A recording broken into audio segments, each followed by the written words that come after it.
Hey, what's up out there, guys? I hope you're all doing fantastic. Today here, we're talking about Sputnik from director Igor Abramenko and his full-feature debut. This is a science fiction horror flick from IFC Midnight. It's now available on demand, so let's get into what it delivers in terms of frights and creepy creature moments.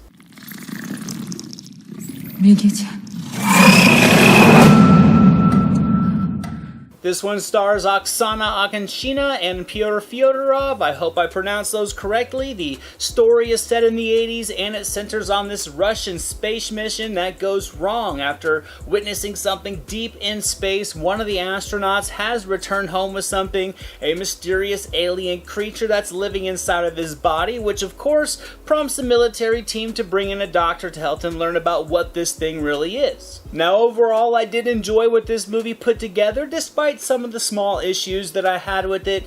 First off, I very much enjoyed the ominous atmosphere that it created. It had a just a cold, foreboding vibe to it that I felt was able to complement the story perfectly in terms of simply being able to immerse the viewer into it. The story is slower paced. It has a methodical progression. Some may relate the movie to Alien or the more recent Life, but to me it felt more along the lines of movies like The Signal or Arrival, just in terms of its structure and its progression. There was a creature in this one, which does provide some fun creature feature moments, but the backbone of the movie, the storyline itself, kind of felt like something that could plausibly happen. It felt like a real-life telling of what could happen if an astronaut returned home with an alien living inside of him, and all the studies and research that would be done, all of which to me created story layers that definitely built some intrigue. There were moments where I was really gripping with interest from one scene to the next because I was unsure of what was going to happen and where things were going to go, which is always a strong suit in movies like these. However, there were also sections of the story that did feel a bit drawn out. The pacing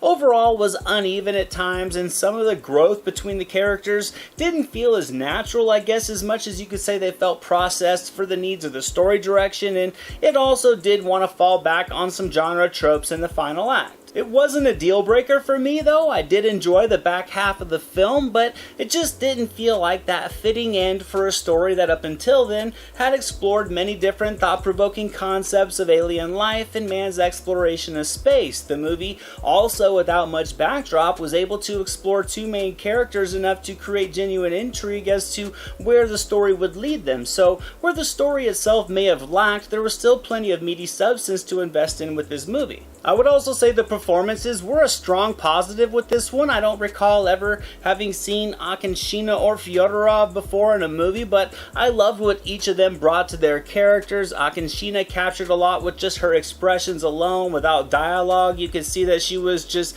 constantly studying her subject, and I really did like that small little subtlety that she delivered. And as for Fyodorov as this elite astronaut, he was able to capture a strong range of emotion. He was a tormented man in terms of his personal life. He was a proud and dedicated man who'd been to space, and he was also a man that had an alien living inside of him. And really, no matter what the story required, I think that Fyodorov captured it with an authenticity to elevate the mood of each scene nicely. Outside of the story and performances, in terms of creature moments, I thought the film really wove them in nicely. They're very unnerving because of the unpredictability and what's going to happen. These moments really do inject the story with strong doses of tension and suspense, but for the most part, the movie doesn't rely on these set pieces, but instead uses them as a complement to an already interesting plot line, and that's really what connected me to this movie. So in the end, I had a good time with this movie. Overall, I'd give Sputnik 80% on the meter. This one may not be for everybody. It's paced a little bit slower than what the trailers kind of give the impression of, but for me at least,